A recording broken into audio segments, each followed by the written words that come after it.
جہیز کا کوئی تصور اسلام میں نہیں. خالص ہندوانہ رسم، خالص ہندوانہ رسم، خالص ہندوانہ رسم. ہندوؤں میں کیوں ہے؟ وہ اس لیے ہے، معقول بات ہے کہ لڑکی کا وراثت میں کوئی حصہ ہے ہی نہیں.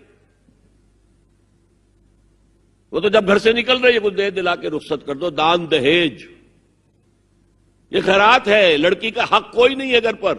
اسلام میں تو لڑکی وارث ہے. والد فوت ہوں گے وراثت تقسیم ہوگی، والدہ فوت ہوں گی کوئی ان کی ہے ملکیت وہ تقسیم ہوگی. شادی کے موقع پر کوئی جہیز اسلام میں نہیں، قطعاً نہیں.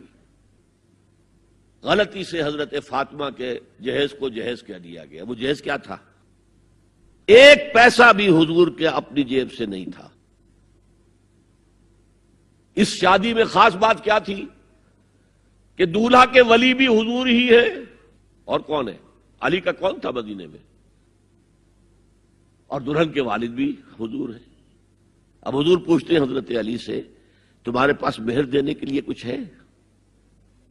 عرض کیا میرے پاس تو کچھ نہیں. وہ فقراء صحابہ میں سے تھے. فرمایا مہر تو دینا ہے. تمہارے پاس ایک زرہ ہوتی تھی؟ جی ہاں زرہ تو ہے. انہوں نے یہ سمجھا زرہ تو جہاد کے لیے ہے، کوئی وہ دولت تو نہیں ہے. فرمایا جاؤ اسے بیچو یا گروی رکھ کے قرض لے کر آؤ.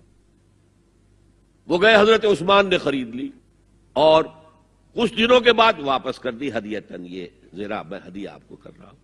اس وقت اگر کہتے چھوڑو علی، کہاں تو لو میں پیسے دے دیتا ہوں تمہیں، تو ان کی طبیعت پر بار ہوتا. اس پیسے سے حضور نے کچھ پیسے گھر بھیجے اندر، دلہن کو ذرا تیار کر دو. اور کچھ پیسوں سے وہ ایک گدا جس میں کھجور کی کھال بھری ہوئی تھی اور 2 تکیے جس میں کھجور کی کھال بھری ہوئی تھی. ایک مشکیزہ، کنویں سے پانی تو لانا ہی ہے نا. ایک چکی، جو ہو یا گیہوں ہو پیسنا تو ہے نا. کوئی 1-2 برتن اور اللہ اللہ خیر صلی اللہ. یہ تھا جسے جہیز کہتے ہیں، جس میں ایک پیسہ بھی حضور کا شامل نہیں ہے. وہ حضرت فاطمہ کا مہر تھا جسے بنایا گیا. ورنہ مدینے ہی میں دوسری آپ کی صاحبزادی کا نکاح حضرت عثمان سے بھی ہوا. کہیں ذکر ہے جہیز کا؟ حضرت عثمان کا گھر بھرا ہوا، ہر چیزیں موجود، وہاں تو کسی جہیز کا تذکرہ نہیں. بہرحال یہ شادی کو آسان کرو، زنا کو مشکل بناؤ. یہاں شادی کے لیے 9 من تیل ہوگا تو رادھا ناچے گی. ورنہ یہ کہ بڑی ہو رہی ہے، عمر ہو رہی ہے، سب کچھ ہو رہا ہے، لیکن کچھ تقاضے تو ہے نا. آخر کچھ تو کرنا ہوتا ہے نا. آخر کچھ نہ کچھ لوگوں کو تو کھانا کھلانا ہی ہوتا ہے نا. بارات تو آخر آئے گی ہی نا. کچھ نہ کچھ تو دینا ہی ہوگا. کچھ جوڑے کپڑے، کچھ یہ.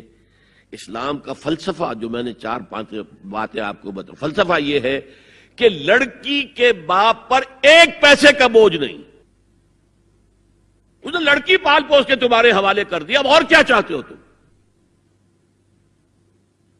سارا مرد آزماں مرد آفرین، مرد کو چیلنج دیا ہے. تم مرد ہو، مہر تم دو گے. اور سب سے بڑھ کر کیا ہو رہا ہے آج کل بھی ہوتا ہے، وہ ہمارے ایک کچھ کام ہوتے ہیں اسلامی، وہ بھی ہے کچھ وہی ہندوانہ پس منظر.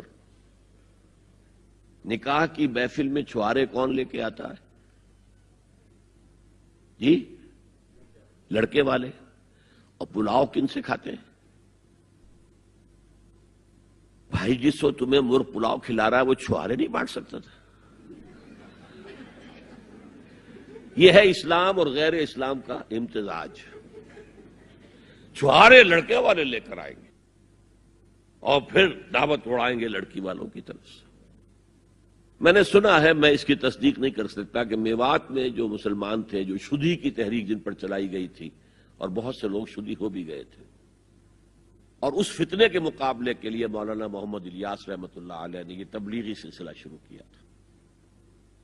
وہاں سنا ہے کہ یہ ہوتا تھا، ایک تو نام بھی آدھے ہندوانہ آدھے مسلمان.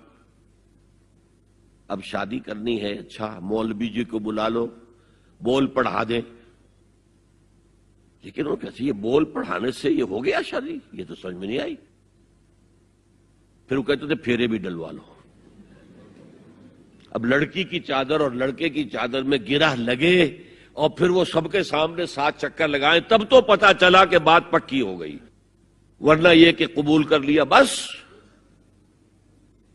واللہ عالم یہ لطیفہ ہے یا واقعہ ہے، لیکن یہ مجھے سنایا ہے بعض لوگوں نے کہ یہ وہاں ہوتا تھا، اطمینان نہیں ہوتا تھا، یہ بول کہنے سے بات ہو گئی۔